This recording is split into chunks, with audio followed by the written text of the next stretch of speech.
Hi, I'm Darren Lyle, a Blender Foundation certified trainer, and welcome to Blender 2.8 UV mapping. In this course, we will look at what UV mapping is, why it is needed, as well as the tools and techniques to help you efficiently map your 3D objects in Blender 2.8.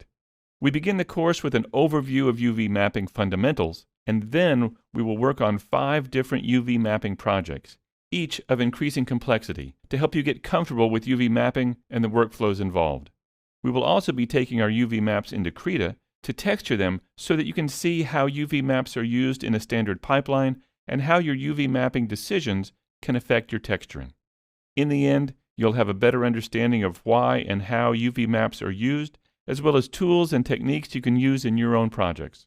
So, if you're new to UV mapping, or maybe it all hasn't quite clicked yet, then join me for this introduction to UV mapping in Blender 2.8.